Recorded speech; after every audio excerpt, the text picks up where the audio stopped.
एक बार कृष्ण को देख तो लूं, कृष्ण को निहार तो लूं। इतने दिन में कृष्ण वापस आया है, एक बार देख तो लूं। रथ में देखा,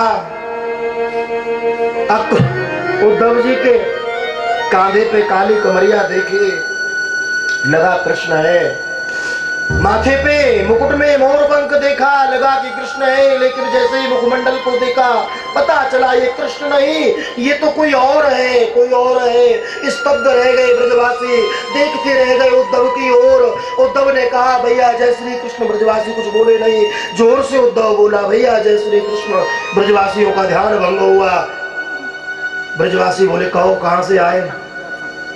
उद्धव ने कहा, मैं कृष्ण का सखा, मैं कृष्ण का मित्र, संदेशा लेके आया हूं। ब्रजवासी रोते रोते बोले, वारे वाह कन्हैया, तेरे जैसा निष्ठुर हमने नहीं देखा। इतने दिनों के बाद तुझे याद आई तो खुद नहीं आया, मित्र को भेज दिया। उद्धव रथ से कूद पड़े, हाथ जोड़ के बोले ब्रजवासियों से, भैया कृष्ण ने मुझे भेजा है, मैया यशोदा से मिलना चाहता हूँ, पिता नंद से मिलना चाहता हूँ, संदेशा देना है हमको। श्री राधा रानी किशोरी जी का दर्शन करना चाहता हूँ, मुझे मार्ग बताओगे यशोदा के महल का, कृष्ण के महल का? ब्रजवासी बोले, अरे उद्धव, जिस दिन से कन्हैया हमें छोड़ के गए हैं, उस दिन से नंद रानी यशोदा का मार्ग बड़ा सरल हो गया, बड़ा सरल हो गया है। ये जो जल की धारा देख रहा है ना, तो जल की धारा बहती बहती आ रही है, ये किसी नाली का जल नहीं, किसी पनारे का जल नहीं। इस जल की धारा के साथ साथ चला जा, जहां से ये धारा निकल रही है ना, तो वही नंद रानी का आनंद महल है, वही यशोदा का तुझे दर्शन होगा। उद्धव ने पूछा, ये जल? बोले, हाँ, इस जल को साधारण पानी मत समझना, इस जल को साधारण नीर मत समझना। जिस दिन से कन्हैया छोड़ के गए हैं, हमारी मैया यशोदा इतना रोई है, इतना रोई है, बाबा नंद इतना रोए हैं, उनके रोने से बहने वाले आंसुओं की ये जल धारा के रूप में परिणत हो गई है। और यही नाली में मैया यशोदा, बाबा नंद, हजारों गोपियों के अश्रु धारा बह रही है। चला जा, चला जा। उद्धव के ज्ञान की पहली सीढ़ी सरक गई। पहुंचा है महल के मुख्य द्वार पे, दर्शन करे। मैया यशोदा 85 चौक के महल में बैठी है, एक खंबे से सिर लगा रखा है, हाथ में माला है।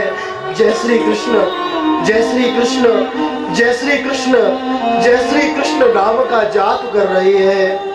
ब्रजवासियों ने बता दिया, उद्धव चला जा, सामने जो बूढ़ी मैया बैठी है वही यशोदा है, वही नंद रानी है।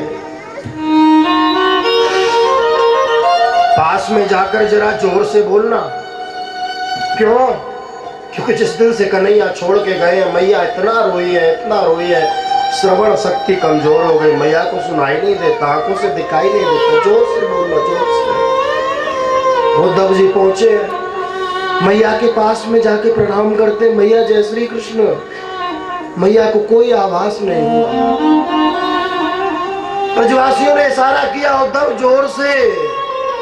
उद्धव जोर से बोले, मैया जय श्री कृष्ण। मैया की समाधि भंग हुई, ध्यान भंग हुआ, मैया खड़ी हो गई। धीरे बोलो, धीरे। अभी अभी मैंने लाला को सुहायो है, सुबह से कभी चंदा मांगे, कभी माखन मांगे, कभी कछू मांगे, जैसे तैसे सुला के आई हूँ।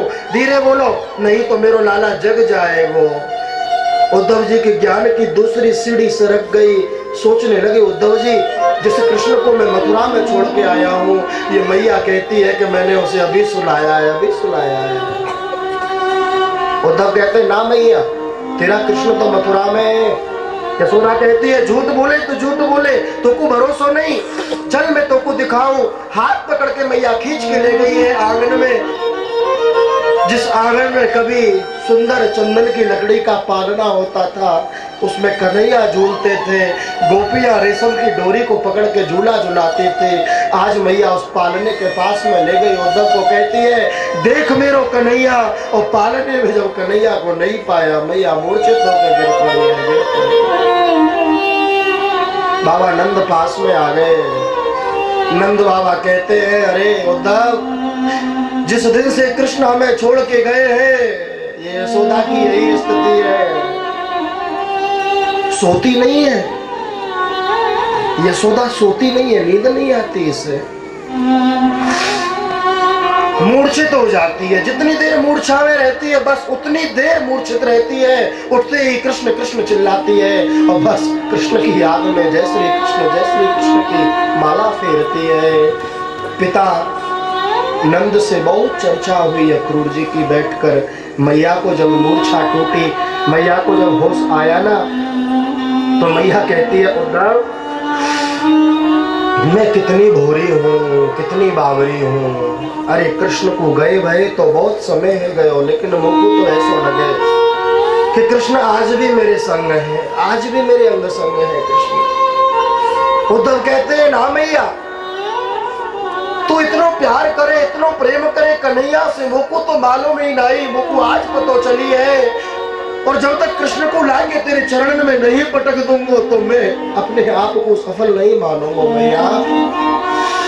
मैया कहती है, उद्धव, एक संदेशा मेरा सुनाओगे कन्हैया को? हाँ मैया, बता क्या संदेशा है। मैया कहती है, उद्धव, यदि मथुरा में किसी दासी की जरूरत हो, कृष्ण की सेवा में किसी नौकरानी की जरूरत हो, उस दासी की जगह कृष्ण मुझे स्वीकार कर ले। मैं उसकी नौकरानी बन के, दासी बन के सेवा करने को तैयार हूँ, लेकिन मैं कृष्ण के पास रहना चाहती हूँ। ऐसा संदेशा मेरा जाके उसको बताना। उद्धव जी माँ के चरणों में गिर पड़े, कहते हैं, माँ, तेरा विलक्षण प्रेम है कृष्ण के प्रति। मैया कहती है, उद्धव, एक दिन की बात, कन्हैया ने मिट्टी की मटकी फोड़ दी। मैंने मिट्टी की मटकी फोड़ने के बदले कन्हैया को उखल से बांध दियो। वो बात कृष्ण को कभी याद आवे तो कृष्ण से कहियो, मुझको गवार ग्वाले ने समझ के माफ कर दे, क्षमा कर दे। मैया रात्रि भर रुदन करती रही। उद्धव जी भी भूल गए अपने आप को, भूल गए। रात्रि भर प्रेम की चर्चा होती रही। मैया के में बैठी है, वही हमारी राधा रानी है, वही किशोरी जी है, जाओ मिलो जाके। उद्धव जी ने सोचा, मैं अपने आप को मैया के सामने प्रस्तुत नहीं कर पाया, इन गोपियों के सामने कैसे प्रस्तुत करूंगा। एक वृक्ष के पीछे छिप गए, पेड़ के पीछे छिप गए और गोपियों का संवाद सुन रहे। गोपियां कहती हैं, किशोरी जी, एक गोपी कहती है, राधा रानी, आज कन्हैया मेरे सपने में आए। अच्छा, क्या कियो? अरे माखन की मटकी चुराए के भाग रहे, मैंने हाथ पकड़ लियो और जैसे मेरी कन्हैया ने हाथ छुड़ायो, मेरी नींद खुल गई, कन्हैया मुझको दिखाई नहीं दिए। एक गोपी कहती है, आज कन्हैया मेरे स्वप्न में आए, मेरो माखन चुराए के गए, मैं जैसे ही नींद खुली कन्हैया मुझको दिखाई नहीं दिए। समस्त गोपी अपना अपना सपना बताते हैं। गोपियों ने पूछा, किशोरी जो, हमारे स्वप्न में कृष्ण आते हैं, हमको स्वप्न में कृष्ण दिखाई देते हैं, हम अपने स्वप्न की लीला आपको बताते हैं, क्या कभी आपके सपने में भी कन्हैया आते हैं? राधा रानी जी रोते रोते कहते हैं, स्वप्ने पश्यन्ति या कांतं धन्यास्ता सखियोसिता, अस्माकं तु गति निद्रा विवैरिणा। अरे तुम धन्य हो जो तुम्हारे स्वप्न में कृष्ण आते हैं। जिस दिन से कन्हैया मुझे छोड़कर गए, मेरी निगोड़ी नींद भी उनके साथ चली गई है। नींद आए नहीं तो सोऊं कैसे, सोऊं नहीं तो सपना देखूं कैसे, और जब सपना देखूं नहीं तो तुम्हें बताऊं कैसे। उद्धव जी के अज्ञान का खंडन हुआ है, प्रकट हो गए गोपियों के सामने, राधा रानी के चरणों में प्रणाम करते हैं। कृष्ण से कहकर आए थे, 1 घंटे से ज्यादा नहीं रुकूंगा वृंदावन में, संदेशा देके चला आऊंगा। लेकिन ब्रज गोपियों के चरण रज में 7 महीने तक उद्धव जी पड़े रहे। कितने महीने तक? 7 महीने। और 7 महीने के बाद जब उद्धव को होश आया है, उद्धव खड़े होके उद्धव कहते हैं, वंदे नंदव्रजस्त्रीणां पादरेणुमभीक्ष्णसा यासां हरिकथोद्गीतं पुनाति भुवनत्रयम्। त्रिभुवन में पूजनीय हो गोपी आप, आपके चरणों को स्पर्श करूं मेरा सौभाग्य ऐसा कहा। गोपियों की चरण धूलि मस्तक पे रखते हैं, ज्ञान की भाषा समझाते हैं, कहते हैं कृष्ण परमात्मा है, वह ईश्वर है। अपने मन को निर्गुण परमात्मा में लगाओ। गोपियां कहती हैं उधो मन न भये 10 बीस, उधो मन न भये 10 बीस, उधो मन न भये 10 बीस। एक हत्यो सो गयो श्याम संग, एक हतो सो गयो श्याम संग, ओ अवराधे उधो मन न भये 10 बीस। मनमानिक गिरवी धर्यो मनमोहन पे प्रेम व्याज इतनो बड़ो नहीं छूटन की। मन न भये 10 बीस, उधो मन न भये 10 बीस। कृष्ण तन कृष्ण मन कृष्ण ही हमारो, कृष्ण मन कृष्ण ही आठो याम ऊलो हमें कृष्ण ही आठो याम ऊलो हमें कृष्ण ही तो काम है। मन ना भये 10 बीस, उधो मन न भये 10 बीस।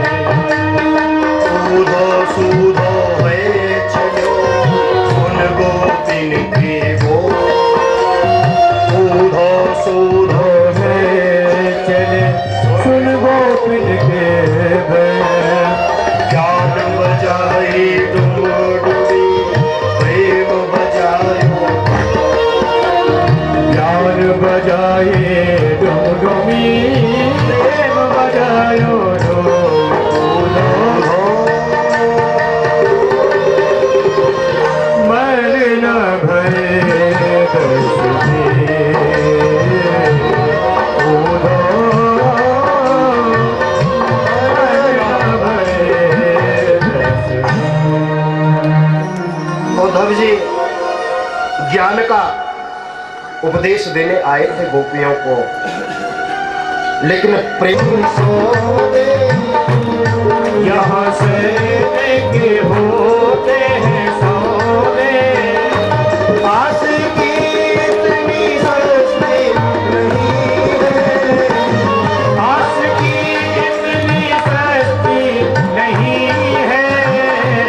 ये तो प्रेम की बात होगा, ये तो प्रेम की बात है उधो। और हाथों से ताली सेवा करते हुए पीछे वाले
चलो भगवान की जय, कृष्ण कन्हैया लाल की जय, जय श्री राम। भगवान कृष्ण की गृहस्थी भी रोते, सन्यासी भी रोते। एक त्यागी महात्मा थे, सब कुछ त्याग करके आए थे, घर को, पत्नी को, बच्चों को। उनका हृदय थोड़ा कठोर था, उनको रोना आता नहीं था, साधारणतया रोना नहीं आता था। तो जब पड़ोसी को रोते हुए देखते ना, गृहस्थियों को रोते हुए देखते, तो उन्हें ग्लानि होती, आत्मग्लानि होती। बोले देखो इनके आंसू निकल रहे, मैं नहीं रो पाता। कृष्ण के प्रेम में, कृष्ण की याद में। तो दूसरे दिन मालूम क्या किया, वो माला झोली लेके आते थे कथा सुनने के लिए। तो माला झोली में लाल मिर्च का पाउडर लेके आए। हाँ, और जैसे कथा आरंभ होती, श्रोता रोते, तो वो महात्मा उंगली थोड़ा उससे मिर्च से गीला करते, आंख में ऐसे लगा रोने लगते। व्यास जी जान गए महात्मा प्रयास कर रहे रोने का। शाम को बुलाया उस महात्मा को, महात्मा मैंने देखा आप झोली में कुछ लेके आते, आंखों से लगाते, क्या बात है? तो महात्मा रोते रोते बोले मैं बड़ा कठोर हृदय वाला था, मेरा हृदय बड़ा कठोर था, मैं सब कुछ छोड़कर आया, मुझे रोना नहीं आता था। लेकिन कृष्ण की याद में भक्तों को जब रोते हुए देखता ना, तो मुझे ग्लानि होती, मुझे बड़ी पीड़ा तकलीफ होती। इसलिए मैं प्रयास कर रहा हूं कि कृष्ण की याद में कम से कम 2 आंसू तो निकल जाए।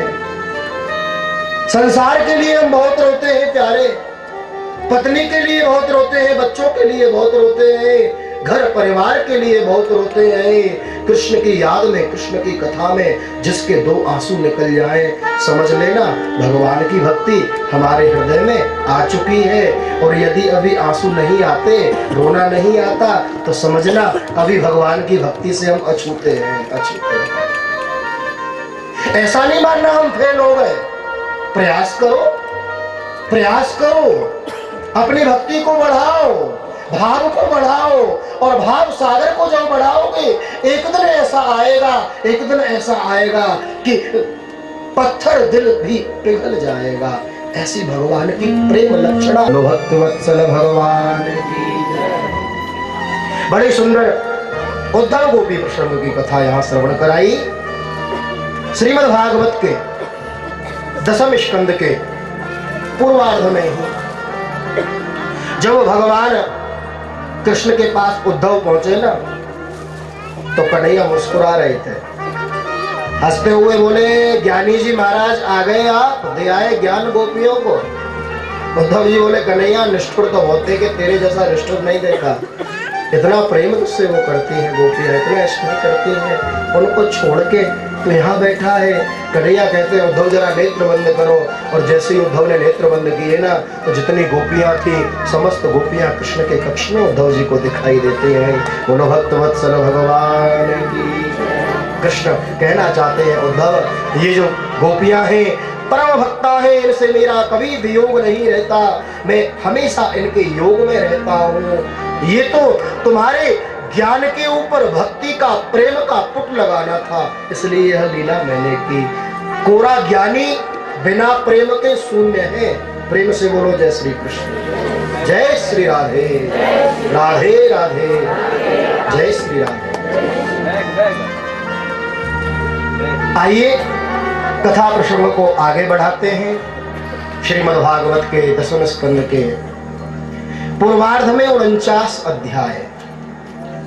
और भगवान कृष्ण ने मथुरा पर शासन किया, नाना उग्रसेन को राजा बनाया। कंस को तो मार दिया था। कंस की 2 पत्नी थी। कितनी पत्नी थी? 2। एक है अस्ति, दूसरी है प्राप्ति। कंस कहते अभिमान को, कंस माने अभिमान, और अभिमान रूपी कंस को बढ़ाने वाली 2 ही पत्नी है, अस्ति और प्राप्ति। अस्ति माने है और प्राप्ति माने होगा। हमारे पास इतना है, इतना और होगा। यही अभिमान रूपी कंस को बढ़ाने वाली 2 पत्नियां। कंस का उद्धार भगवान ने किया। दोनों रोती रोती पिता जरासंध के पास में गई। मथुरा के ऊपर चढ़ाई की, 17 बार चढ़ाई की है। 23 अक्षोहिणी सेना लेकर मेरे गोविंद ने सब का उद्धार किया। और महाराज 18वीं बार जब चढ़ाई की ना, तो उसने सैकड़ों ब्राह्मणों को यज्ञ पे बिठाया था। और ब्राह्मणों की बात की रक्षा करने के लिए गोविंद रण छोड़कर भागे हैं। बोलो रण छोड़ राय भगवान की। समुद्र के बीचों बीच सोने की द्वारिकापुरी बनवाई, प्रभु द्वारिकाधीश कहलाए। बोलो द्वारिकाधीश भगवान की। मार्ग में रेवत नाम के राजा मिले। उनकी रेवती नाम की कन्या के साथ बलराम जी का विवाह हुआ। बोलो बलराम जी महाराज की। आइए अब आपको कृष्ण विवाह की ओर शीघ्रता से ले चलते हैं। एक बार प्रेम से बोले जय श्री कृष्ण। अभी सबकी आवाज नहीं आई। समुदाय तो बहुत है, आवाज बहुत धीमी निकल रही है। जरा जोर लगा के बोलिए जय श्री कृष्ण। जय श्री कृष्ण। अब आई आवाज देव से बोला जाता है। जय श्री राधे मणि। राधा कृष्ण की आह्लादनी शक्ति है। राधा ही कृष्ण है, कृष्ण ही राधा है। राधा कृष्ण में भेद नहीं। कृष्ण की भार्या बनी रुक्मणी जी, और कृष्ण है नारायण। नारायण की भार्या बनी लक्ष्मी जी, और लक्ष्मी जी कहां से प्रकट होती है? कमल के पुष्प से। प्रेम से बोलो जय श्री कृष्ण।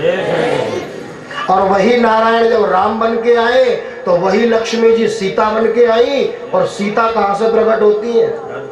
धरती से। प्रेम से बोलो राधे राधे। और वही कृष्ण, वही राम, वही विष्णु जब कृष्ण बनकर आते हैं, तो वही लक्ष्मी, वही सीता रुक्मणी बनकर आती है। और रुक्मणी का प्राकट्य भी कमल पुष्प के ऊपर हुआ है। क्यों? क्योंकि लक्ष्मी कभी किसी के गर्भ में नहीं रहती। प्रेम से बोलो राधे राधे। आज रुक्मणी का विवाह शिशुपाल के साथ में तय कर दिया था। कह दिया था बहन रुक्मणी से आने वाले 3रे दिन शिशुपाल आएगा बारात लेकर। बहुत राजा आएंगे, बड़े बड़े राजा महाराजा, लेकिन वरमाला तुझे केवल शिशुपाल के गले में ही डालनी है। लेकिन रुक्मणी ने कृष्ण की कथा सुन रखी थी, कृष्ण को पति रूप में प्राप्त करना चाहती थी। भाभी के पास में रोती राभं त्वयि अच्युता विशति चित्रम पत्रकम में। रुक्मणी जी लिखती है कन्हैया श्रुतवा, मैंने आपको देखा नहीं है, केवल आपको सुना है। और आपकी कथाओं में ऐसा सुना है कि त्रिलोकी में आपके समान कोई सुंदर नहीं। भुवन सुंदर शरणवतामते। आपको पति रूप में प्राप्त करना चाहती हूँ, आप आए, मेरा वर्ण करके नहीं जाए। फिर स्वयं ही प्रश्न लिखती है कन्हैया सोचोगे कौन की बेटी है, कहां से है पता नहीं, ऐसे ही पत्र लिख दिया। का विवाह होता है तो कुल देवी की पूजा करने के लिए जाती है, मैं भी यात्रा करने के लिए जाऊंगी, आप वहीं आना, मेरा वर्ण करके नहीं जाना, वर्ण करके नहीं जाना। कन्हैया ने पत्र को पढ़ा, ब्राह्मण देवता के हाथ में दिया। ब्राह्मण देवता बोले हम चले, कन्हैया बोले ठहरो हम भी चलते हैं। और कन्हैया ने रथ सजाया, ब्राह्मण देवता को पीछे बिठाया, और जैसे ही रथ चलाना चाहते थे, इतने में बड़े भैया सामने आ गए बलराम जी। अब बलराम जी पूछते कहाँ जा रहे हो? कन्हैया कैसे कहे कि विवाह करने जा रहे हैं, संकोच है, शर्म आती है, बड़े भाई हैं। प्रेम से बोलो राधे राधे। आज का जमाना होता तो कह भी देते। कन्हैया बेचारे शर्मा गए, सब कुछ बोले वहीं जा रहे हो वहीं। बलराम जी बोले ठीक है, कोई अता पता तो होगा, एड्रेस गली मोहल्ला, कौन सी जगह जा रहे हो, कहाँ जा रहे हो?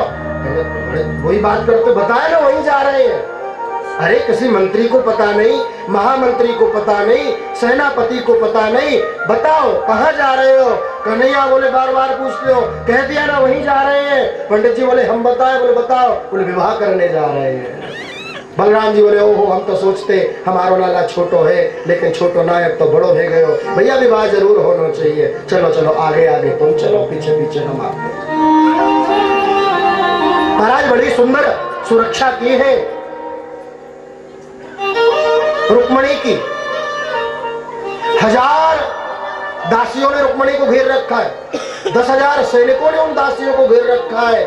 और मंदिर में जा रही, जैसे मंदिर में प्रवेश करती हैं, माता कात्यायनी से एक ही प्रार्थना करते हैं, हे माँ यदि मैंने अपने जीवन में आपकी उपासना की है तो कृष्ण ही पति रूप में मुझे प्राप्त हो। और माता के मूर्ति से एक माला गिरी, शुभ शकुन हुए, इतने में कृष्ण का रथ मंदिर के पीछे आ गया। प्रेम से बोलो जय श्री कृष्ण।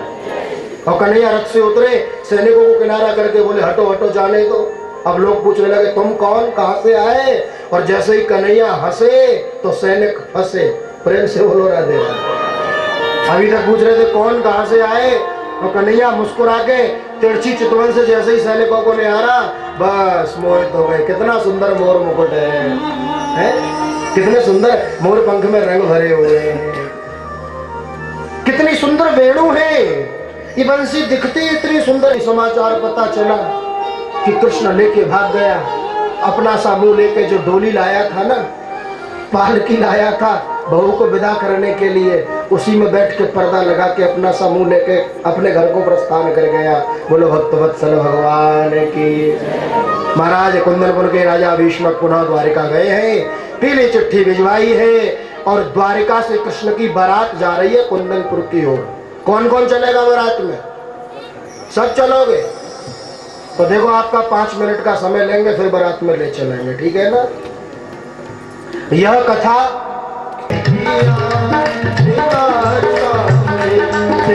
किसने किया श्रृंगार सांवरे, लगे दुल्हा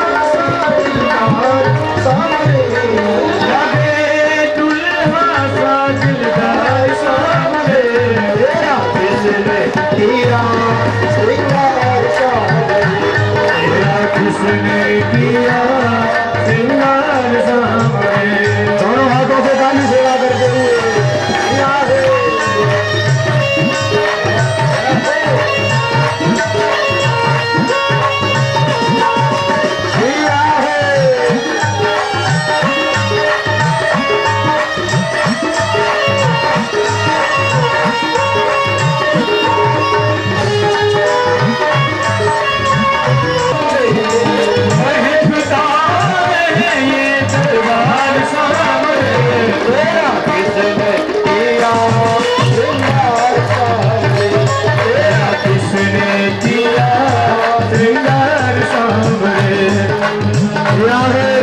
भैया दोनों हाथ ऊपर खड़े करके ताली।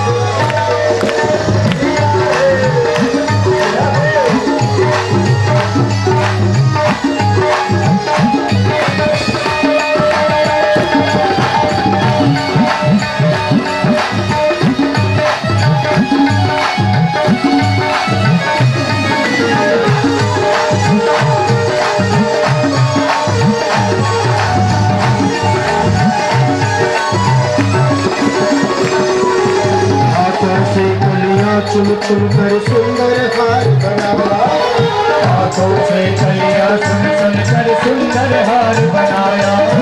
रहे सलामत हाथ सदा जिसने तुम्हें सजाया, रहे सलामत हाथ सदा वो जिसने तुम्हें सजाया।